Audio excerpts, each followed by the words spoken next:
Hello friends, this is Manisha and welcome back to my YouTube channel teaching diary. Friends, कैसे हैं आप सब? I hope बहुत अच्छे होंगे। देखिए, हम सॉल्व कर रहे हैं UP triple S C forest guard का क्वेश्चन पेपर, जिसके हमने हिंदी के क्वेश्चन सॉल्व किए थे। हिंदी में 80 क्वेश्चन आते हैं। 80 तक के क्वेश्चन पहली वीडियो में है, जिसका लिंक आपको डिस्क्रिप्शन में मिल जाएगा, आप वहाँ देख सकते हैं। और आज हम सॉल्व कर रहे हैं जीएस के क्वेश्चन नंबर 81 है। हाल ही में पर्यावरण, वन और जलवायु परिवर्तन मंत्रालय ने किस स्थान पर हरियाली महोत्सव का आयोजन किया है?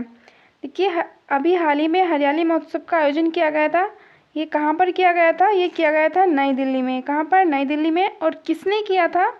ये किया था पर्यावरण, वन और जलवायु परिवर्तन मंत्रालय ने हरियाली महोत्सव का आयोजन किया था। कहाँ पर? नई दिल्ली में। नेक्स्ट क्वेश्चन है क्वेश्चन नंबर 82। सर्दियों के मौसम के दौरान उत्तर पूर्वी देश पर हावी रहती हैं। वे भूमि से समुद्र की ओर बहती हैं और इसलिए देश के अधिकांश भाग के लिए यह एक शुष्क मौसम है। तो कौन सी हवाएं हैं जो सर्दियों के मौसम में बहती हैं और वे भूमि से समुद्र की ओर बहती हैं? देखिए, इसका ऑप्शन है ऑप्शन नंबर सी, व्यापारिक पवनें। क्या है आंसर इसका? ऑप्शन नंबर सी, व्यापारिक पवनें। सर्दियों के मौसम के दौरान उत्तर पूर्वी व्यापारिक पवनें देश पर हावी रहती हैं। ये भूमि से समुद्र की ओर बहती हैं, इसलिए देश के अधिकांश भाग के लिए यह एक शुष्क मौसम है। नेक्स्ट क्वेश्चन है क्वेश्चन नंबर 83। भारत की जलवायु को डैश जलवायु कहा जाता है? देखिए, भारत की जलवायु किस प्रकार की जलवायु है? भारत की जलवायु एक मानसूनी जलवायु है। कौन सी है? मानसूनी जलवायु है भारत की। ऑप्शन नंबर सी इसका सही आंसर है। नेक्स्ट है क्वेश्चन नंबर 84। निम्नलिखित में से किस कारक के कारण भारतीय उपमहाद्वीप में मध्य एशिया की तुलना में अपेक्षाकृत हल्की सर्दियां होती हैं? देखिए, किस कारक के कारण, किस कारण से भारत में मध्य एशिया के तुलना में अपेक्षाकृत हल्की सर्दियां होती हैं? देखिए, ये इसका कारक है हिमालय। किसके कारण? हिमालय के कारण भारत में ठंडी हवाएं नहीं आती, जिससे यहाँ पर सर्दियाँ कम पड़ती हैं, या कह सकते हैं कि ये भारत का मौसम थोड़ा गर्म है। नेक्स्ट क्वेश्चन है क्वेश्चन नंबर 85। भारत का निम्नलिखित में से कौन सा स्थान अति विषम प्रकार की जलवायु का अनुभव करता है? देखिए, इसमें ऑप्शन है चेन्नई, मुंबई, दिल्ली। तो अति विषम प्रकार की जलवायु का अनुभव करता है, देखिए, चेन्नई और मुंबई। कौन से? चेन्नई और मुंबई, ये दोनों ही समुद्र तट के किनारे स्थित हैं, तो इनकी जलवायु सेम ही रहेगी। और दिल्ली, ये इसकी जलवायु विषम रहेगी। तो यहाँ तो देखिए, answer option number C is right answer. Next question है क्वेश्चन नंबर 86। निम्नलिखित में से कौन सा केंद्र शासित प्रदेशों के बीच नीति आयोग के प्रथम राज्य ऊर्जा और जलवायु सूचकांक SECI में शीर्ष प्रदर्शन करने वालों में से एक है? देखिए, इसका आंसर है दमन एवं दीव और दादरा एवं नागर हवेली। कौन सा? ऑप्शन नंबर सी, दमन एवं दीव और दादरा एवं नागर हवेली। कौन सा है? देखिए, ये नीति आयोग के प्रथम राज्य ऊर्जा एवं जलवायु सूचकांक में प्रथम स्थान पर है, शीर्ष प्रदर्शन करने वालों में। अगला क्वेश्चन है क्वेश्चन नंबर 87। MSME सतत प्रमाणन योजना के तहत मध्यम उद्यमों को उनके व्यवसायों में कितने प्रतिशत सब्सिडी मिलेगी? देखिए, MSME सतत प्रमाणन योजना के तहत जो मध्यम उद्यम हैं, उन्हें अपने व्यवसायों में 50% तक की सब्सिडी मिलेगी। कितनी? 50% तक की सब्सिडी मिलेगी। तो इसका ऑप्शन बी सही है। नेक्स्ट है क्वेश्चन नंबर 88। देखिए, विधायी मामलों में दोनों सदनों लोकसभा और राज्यसभा को डैश विधायकों को छोड़कर लगभग समान शक्तियां प्राप्त हैं। देखिए, दोनों सदनों में लोकसभा और राज्यसभा को छोड़कर धन विधेयकों को छोड़कर लगभग समान शक्तियां प्राप्त हैं। तो इसका ऑप्शन कौन सा है? ऑप्शन नंबर ए सही आंसर है। नेक्स्ट है क्वेश्चन नंबर 89।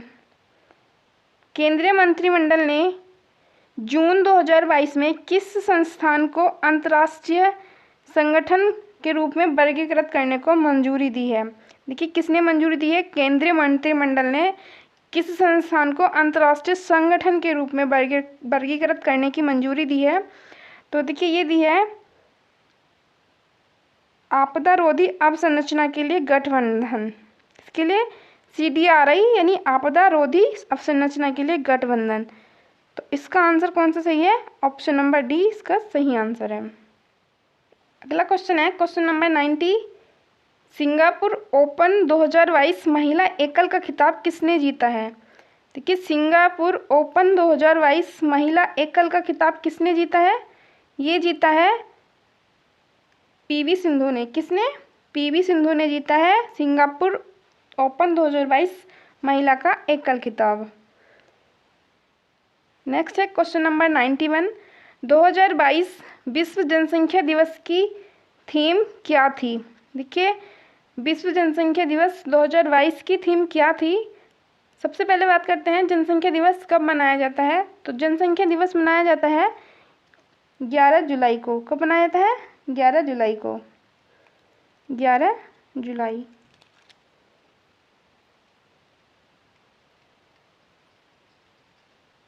कब मनाया जाता है? 11 जुलाई को विश्व जनसंख्या दिवस मनाया जाता है। और इस बार 2022 को विश्व जनसंख्या दिवस की थीम क्या थी? तो देखिए इसकी थीम थी इस बार विश्व जनसंख्या दिवस की 8 बिलियन की दुनिया, सभी के लिए एक लचीले भविष्य की ओर, अवसरों का दोहन और सभी के लिए अधिकार और विकल्प सुनिश्चित करना। क्या थी? 8 बिलियन की दुनिया, सभी के लिए एक लचीले भविष्य की ओर, अवसरों का दोहन और सभी के लिए अधिकार और विकल्प सुनिश्चित करना, यानी कि option number A is right answer. Next है क्वेश्चन नंबर 92। ब्रोकेड डैश की प्रसिद्ध कलाकृति है। देखिए ब्रोकेड क्या है? ब्रोकेड एक डिज़ाइन है जो साड़ियों के ऊपर, एक आर्ट है जो साड़ियों के ऊपर डिज़ाइन होता है, वो ब्रोकेड। ये कहाँ की प्रसिद्ध कलाकृति है? ये बनारस की प्रसिद्ध कलाकृति है। इसका आंसर क्या होगा? Option number D Varanasi is right answer. Next question है क्वेश्चन नंबर 93। निम्नलिखित में से किस संस्थान ने जुलाई 2022 में विकासशील देशों में जीवन यापन की लागत के संकट cost of living crisis in developing countries report जारी की है? तो देखिए किसने जारी की है? ये जारी की है UNDP ने। किसने? UNDP ने जारी की है जुलाई 2022 में विकासशील देशों में जीवन यापन की लागत के संकट। एक रिपोर्ट जारी की है, कौन सी? विकासशील देशों में जीवन यापन की लागत के संकट। नेक्स्ट क्वेश्चन है क्वेश्चन नंबर 94। निम्नलिखित में से किस नृत्य का मूल उत्तर प्रदेश है जो शास्त्रीय नृत्य के 8 रूपों का हिस्सा है? तो देखिए मोहिनीअट्टम, कथकली, सत्रिया, यह कथक। देखिए कथक जो है वो उत्तर प्रदेश का शास्त्रीय नृत्य है। कौन सा? कथक उत्तर प्रदेश का शास्त्रीय नृत्य है।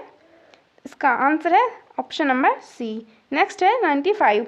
महाकुंभ मेले की तिथि खगोलीय रूप से सूर्य, चंद्रमा और डैश की स्थिति का अध्ययन करने के बाद निर्धारित की। देखिए जो महाकुंभ का मेला लगता है उसकी स्थिति सूर्य, चंद्रमा और बृहस्पति की स्थिति का अध्ययन करने के बाद पता लगती है। तो इसका ऑप्शन है ऑप्शन नंबर सी बृहस्पति। इसका आंसर है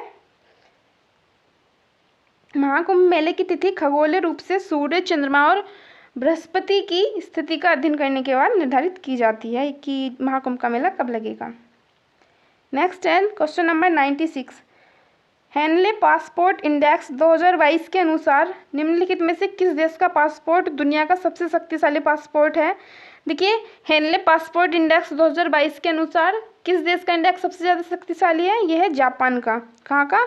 जापान का जो पासपोर्ट है वो दुनिया में सबसे अधिक शक्तिशाली है। किसके अनुसार? हेनले पासपोर्ट इंडेक्स 2022 के अनुसार। नेक्स्ट है question number 97। Gujarat agro radiation processing facility GARPF यानी Gujarat agro radiation processing facility Gujarat में पहली और भारत में चौथी सुविधा है जिसे USDA APHIS से डैश के निर्यात के लिए यह मंजूरी मिली है? देखिए इसका आंसर है आम और अनार। कौन सा है? आम और अनार, यानी कि option number A right answer, आम और अनार। अनार के लिए मंजूरी मिली है, आम और अनार के निर्यात के लिए मंजूरी मिली है। नेक्स्ट है 98 क्वेश्चन नंबर 98। किस पश्चिमी अफ्रीकी देश ने घातक मारबर्ग वायरस के पहले प्रकोप की सूचना दी है? देखिए किस पश्चिमी अफ्रीकी देश में घातक मारबर्ग आया था? देखिए कोविड-19 के बाद घाना एक देश है, यहाँ पर घातक मारबर्ग वायरस आया था, इसने सूचना दी थी घातक मारबर्ग की। तो option number B Ghana is right answer. Next question है क्वेश्चन नंबर 99। निम्नलिखित में से कौन सा शहर 2022 में आयोजित वर्ल्ड अर्बन फोरम 11 का आयोजन करेगा? तो देखिए ये कौन सा देश करेगा? ये करेगा केटोविस। कौन सा? केटोविस वर्ल्ड अर्बन फोरम 11 2022 का आयोजन करेगा, मेज़बान करेगा, सॉरी। नेक्स्ट है क्वेश्चन नंबर 100।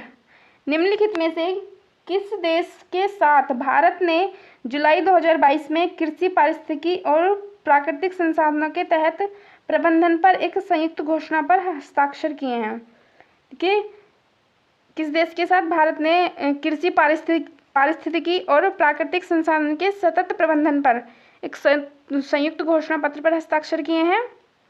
ये क्या है? जर्मनी के साथ। किसके साथ? जर्मनी के साथ भारत ने हस्ताक्षर किए हैं घोषणा पत्र पर कृषि, पारिस्थितिकी और प्राकृतिक संसाधनों के सतत प्रबंधन पर। नेक्स्ट क्वेश्चन है क्वेश्चन नंबर 101। निम्नलिखित में से कौन सा ऑपरेशन के आधार पर कंप्यूटर का एक प्रकार नहीं है? देखिए आपको पता ही होगा कंप्यूटर 3 प्रकार के पाए रहते हैं, digital computer, hybrid computer, analog computer. इसका ऑप्शन है सी रिमोट। ये कोई कंप्यूटर नहीं रहता, तो ऑप्शन इसका सी सही है, रिमोट नहीं है कोई कंप्यूटर का प्रकार। नेक्स्ट है क्वेश्चन नंबर 82। नेक्स्ट क्वेश्चन है 102। निम्न में से किस शहर ने कमलम ड्रैगन फ्रूट 2022 पर राष्ट्रीय सम्मेलन की मेजबानी की, जिसकी अध्यक्षता भारत सरकार के कृषि और किसान कल्याण मंत्रालय के सचिव ने की है? देखिए कमलम एक ड्रैगन फ्रूट है, इस पर राष्ट्रीय सम्मेलन की मेजबानी की, जिसकी अध्यक्षता भारत सरकार के कृषि और किसान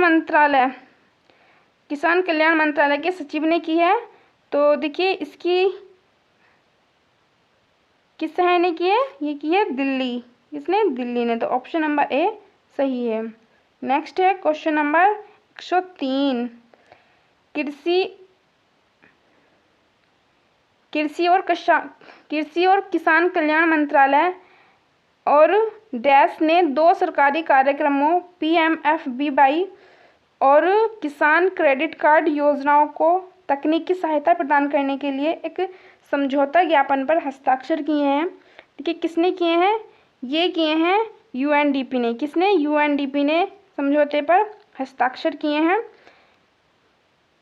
कृषि और किसान कल्याण मंत्रालय और UNDP ने 2 सरकारी कार्यक्रमों PMFBY और किसान क्रेडिट कार्ड योजनाओं को तकनीकी सहायता प्रदान करने के लिए एक समझौता ज्ञापन पर हस्ताक्षर किए हैं। नेक्स्ट है क्वेश्चन नंबर 104।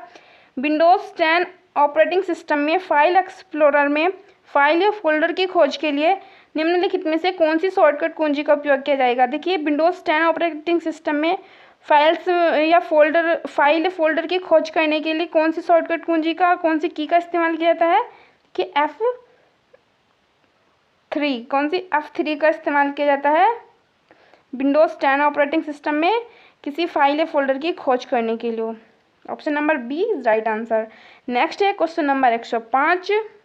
छठी 5वीं शताब्दी ईसा पूर्व में तुर्की लोगों ने सिंधु के पूर्व में लोगों द्वारा इस्तेमाल की जाने वाली भाषा को कहा था? तो देखिए इसका आंसर है बी हिंदवी। क्या कहा था? हिंदवी। छठी 5वीं शताब्दी ईसा पूर्व में तुर्की लोगों ने सिंध के पूर्व में लोगों द्वारा इस्तेमाल की जाने वाली भाषा को क्या कहा था? हिंदवी। क्या कहा था? हिंदवी। नेक्स्ट है क्वेश्चन नंबर 106। विजयनगर की प्रचलित परंपराओं के अनुसार राय विजयनगर के शासकों को कहा जाता था। देखिए, जो विजयनगर की प्रचलित परंपरा थी उनके अनुसार राय जो विजयनगर के शासक थे उनको क्या कहा जाता था? तो देखिए, उन्हें कहा जाता था नरपति। क्या कहा जाता है? ऑप्शन नंबर डी सही आंसर है, उन्हें कहा जाता था नरपति। Question number 107। निम्नलिखित में से कौन सा शिव मंदिर चोल शासकों के संरक्षण में नहीं बनाया गया था? नटराज मंदिर चिदम्बरम, गोडेश्वर मंदिर सिन्नार, पलाईवत्राथर मंदिर तंजावुर, बृहदेश्वर मंदिर गायकोंडा चोलपुरम। तो देखिए, इसका आंसर है ऑप्शन नंबर बी, गोडेश्वर मंदिर सिन्नार। क्या था? गोडेश्वर मंदिर सिन्नार। ये चोल शासकों के संरक्षण में नहीं बनाया गया था। नेक्स्ट है क्वेश्चन नंबर 108। प्राचीन इतिहासों में अंडा के ऊपर एक हर्मिका थी जो बालकनी जैसी संरचना जो देवताओं के निवास का प्रतिनिधित्व करती थी। हर्मिका में एक मस्तूल निकलता था जिसे कहते थे, क्या कहते थे? यष्टि। Option number C right answer, यष्टि से कहते थे। नेक्स्ट है क्वेश्चन नंबर 109। 6ठी शताब्दी ईसा पूर्व में जैन और बौद्ध ग्रंथों में कितने महाजनपदों का उल्लेख किया गया है? देखिए, जो 6ठी शताब्दी ईसा पूर्व और जैन धर्म और बौद्ध धर्म में ग्रंथ थे उनमें महाजनपदों का उल्लेख किया गया था। कितने? 16, जिसमें से 8 कहाँ स्थित थे? यूपी में स्थित थे 8 महाजनपद। नेक्स्ट है question number 110। Servants of India society की स्थापना डैश द्वारा 1905 में कल्याणकारी कार्यों में विभिन्न जातियों और धर्मों के भारतीयों को एकजुट करने और प्रशिक्षित करने के लिए की गई थी। देखिए, सर्वेंट्स ऑफ इंडिया सोसाइटी की स्थापना की गई थी 1905 में। किसके द्वारा की गई थी? ये की गई थी गोपाल कृष्ण गोखले जी के द्वारा। किसके? गोपाल कृष्ण गोखले जी के द्वारा एक संस्था की स्थापना की गई थी, सर्वेंट्स ऑफ इंडिया सोसाइटी। इसकी स्थापना की गई थी 1905 में। क्यों की गई थी? कल्याणकारी कार्यों में विभिन्न जातियों और धर्मों के भारतीयों को एकजुट करने और प्रशिक्षित करने के लिए इस समिति की स्थापना की गई थी। नेक्स्ट है क्वेश्चन नंबर 111। अंग्रेजों के साथ किस समझौते के बाद गांधी जी द्वारा सविनय अवज्ञा में बंद कर दिया गया था? देखिए, जो गांधी इरविन समझौता हुआ था, कौन सा होता? गांधी इरविन समझौता। इसके बाद गांधी जी द्वारा सविनय अवज्ञा आंदोलन को गांधी जी ने सविनय अवज्ञा आंदोलन रद्द कर दिया था 1931 में। ऑप्शन नंबर ए सही आंसर है। नेक्स्ट है क्वेश्चन नंबर 112। एक आधुनिक संस्करण तत्वों की आवर्त सारणी का तथाकथित लंबा रूप, तत्वों की आवर्त सारणी का तथाकथित लंबा रूप 36 पंक्तियों को कहा जाता है क्या? आवर्त। पीरियड। क्या कहा जाता है? आवर्त कहा जाता है। नेक्स्ट क्वेश्चन है क्वेश्चन नंबर 113।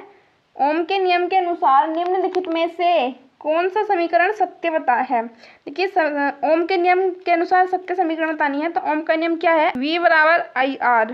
क्या है? V बराबर आई आर और बताना क्या है? R। तो R बराबर हो जाएगा V अपॉन आई।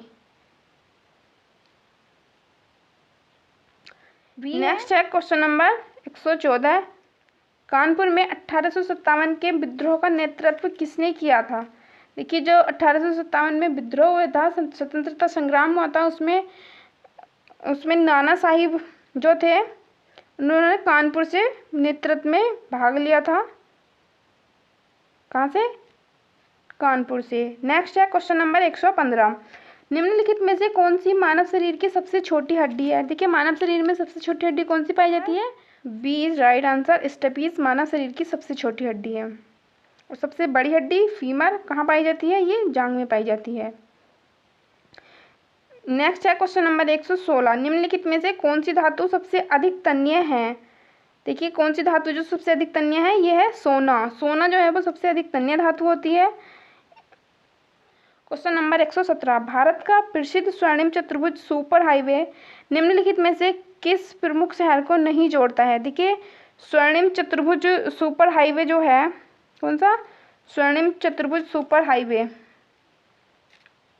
इसके द्वारा दिल्ली, कोलकाता, मुंबई और गुजरात 4 शहर जुड़ते हैं। जो नहीं जुड़ता है वो है हैदराबाद। कौन सा? हैदराबाद इस स्वर्णिम चतुर्भुज योजना के तहत नहीं जुड़ता है। Option number B, Hyderabad is right answer. Next है क्वेश्चन नंबर 118। निम्नलिखित में किस प्रकार के लेंस का उपयोग छोटा प्रतिबिंब देखने के लिए किया जाता है? तो देखिए, छोटा प्रतिबिंब देखने के लिए कौन से लेंस का यूज किया जाता है? उत्तल लेंस का। Option number B is right answer, उत्तल लेंस।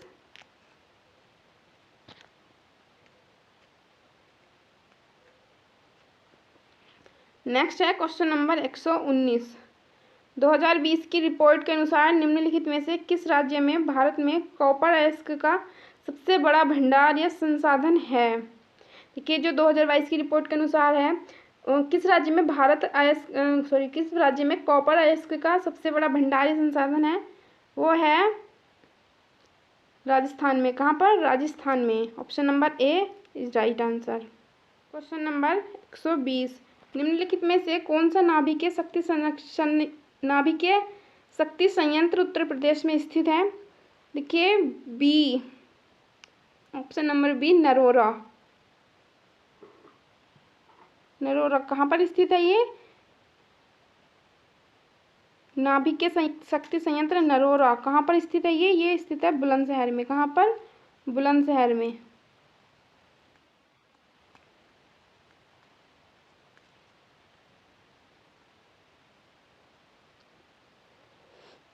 नेक्स्ट है क्वेश्चन नंबर 121।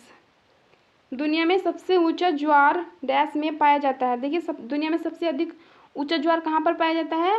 ये पाया जाता है कनाडा में। कहाँ पर? कनाडा में, फंडी की खाड़ी में सबसे अधिक ऊंचा ज्वार पाया जाता है। नेक्स्ट है ताना रिवर मंगावे। ये बानर की प्रजाति है। ताना रिवर मंगावे निम्नलिखित में से किस देश में पाया जाता है? ये पाया जाता है केन्या में। कहाँ पर? केन्या में पाया जाता है ताना रिवर मंगावे बानर की प्रजाति। ताना रिवर मंगावे बानर की प्रजाति है। कहाँ पाई जाती है? केन्या में पाई जाती है। नेक्स्ट है क्वेश्चन नंबर 123। विंध्य पर्वत उत्तर पश्चिम में अरावली पर्वत श्रृंखला और दक्षिण में निम्नलिखित में से किस श्रेणी से घिरा है? तो देखिए, उत्तर पश्चिम में अरावली पर्वत श्रृंखला है और दक्षिण में कौन सी पर्वत श्रृंखला है? विंध्य पर्वत घिरा हुआ। Option number C, Satpura range. कौन सी? सतपुड़ा रेंज। ये विंध्य पर्वत उत्तर प्रदेश में उत्तर पश्चिम में अरावली पर्वत श्रृंखला से और दक्षिण में सतपुड़ा रेंज से घिरा हुआ है। नेक्स्ट है क्वेश्चन नंबर 124। कौन सा? Question number 124। पूर्वी तटीय मैदान के दक्षिण भाग को कहा जाता है? देखिए, पूर्वी तटीय मैदान के दक्षिणी भाग को क्या कहा जाता है? इसे कहा जाता है कोरोमंडल तट। क्या कहा जाता है? कोरोमंडल तट। कहाँ पाया जाता है? ये तमिलनाडु के तट को कोरोमंडल तट कहा जाता है। नेक्स्ट है क्वेश्चन नंबर 125। भारत का सबसे उत्तरी अक्षांश है?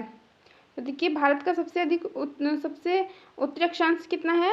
37 डिग्री 6 मिनट नॉर्थ में। नेक्स्ट है क्वेश्चन नंबर 126।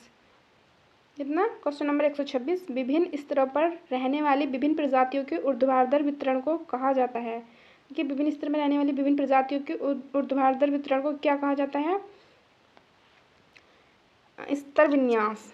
क्या कहा जाता है? स्तर विन्यास कहा जाता है। विभिन्न स्तरों पर निवास करने वाली विभिन्न प्रजातियों के ऊर्ध्वाधर वितरण को। नेक्स्ट है रुई के समान दिखते हैं वे आमतौर पर 4000 से 7000 मीटर की ऊंचाई पर बनते हैं। कौन बनते हैं? देखिए,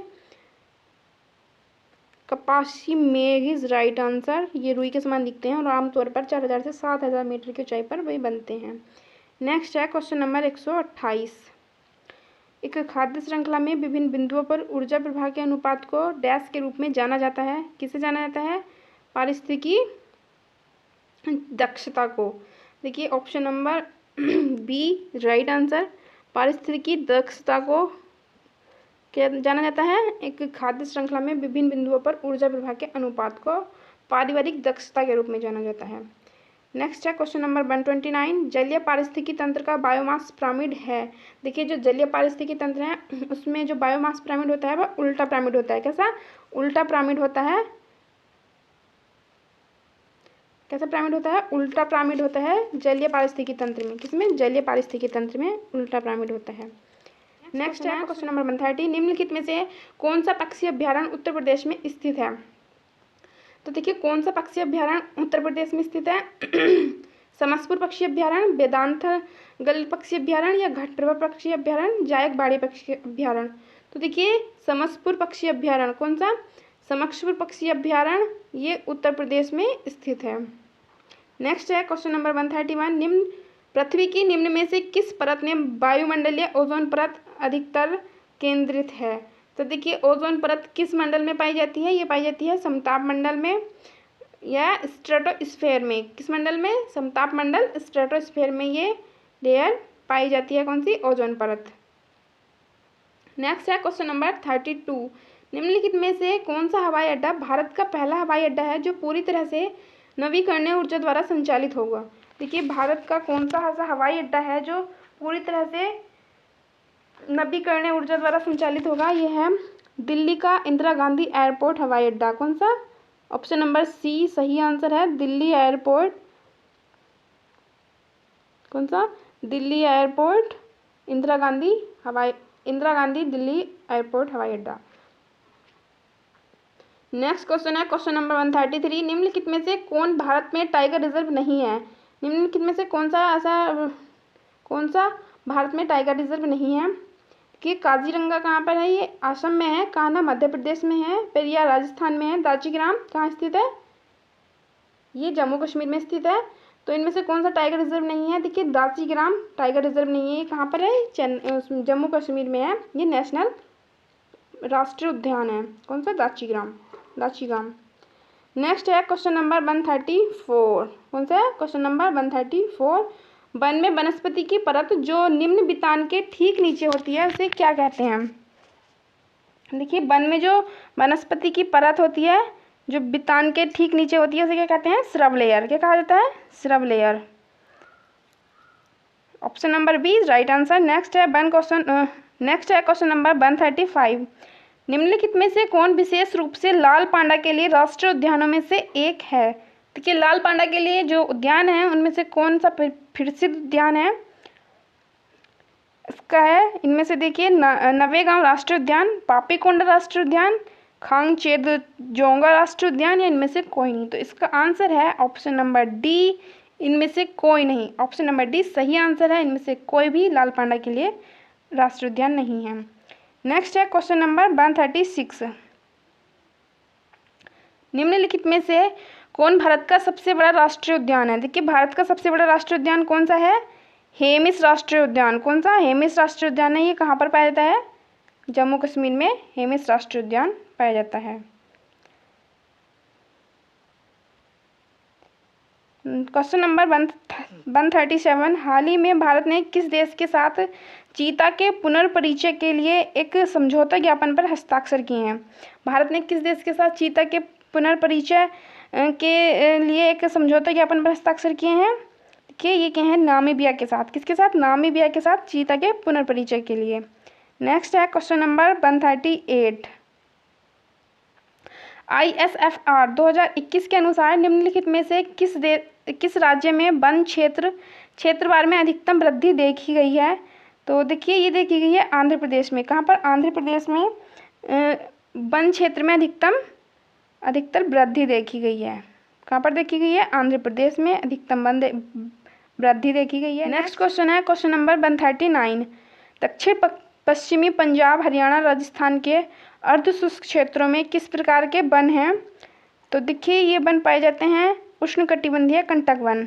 क्या? उष्णकटिबंधीय कंटक वन पाए जाते हैं दक्षिण पश्चिमी पंजाब, हरियाणा, राजस्थान के अर्धशुष्क क्षेत्रों में। नेक्स्ट है क्वेश्चन नंबर 140। कौन सा? 140 140 का क्वेश्चन है। अंतिम क्वेश्चन, लास्ट क्वेश्चन है, सागौन, साल, शीशम, हुर्रा, महुआ, आंवला, सेमल, कुसुम और चंदन आदि ही डैश की प्रमुख प्रजातियां हैं। देखिए ये सागौन, साल, शीशम, महुआ, आंवला, कुसुम, चंदन वगैरह ये किसकी प्रमुख प्रजाति हैं? ये हैं उष्णकटिबंधीय पर्णपाती वनों की। किसकी? उष्णकटिबंधीय पर्णपाती वनों की ये प्रजाति हैं। साल, सागौन, शीशम, महुआ, हुर्रा, साव। तो फ्रेंड्स कैसी लगी आपको हमारी आज की वीडियो, प्लीज़ कमेंट करके ज़रूर बताएं। और अगर आपको हमारी वीडियो अच्छी लगी है तो कमेंट, लाइक, शेयर ज़रूर करें। कमेंट, यदि आपका कोई डाउट या सजेशन है तो हमें प्लीज़ कमेंट सेक्शन में जाकर बता सकते हैं। Thanks for watching.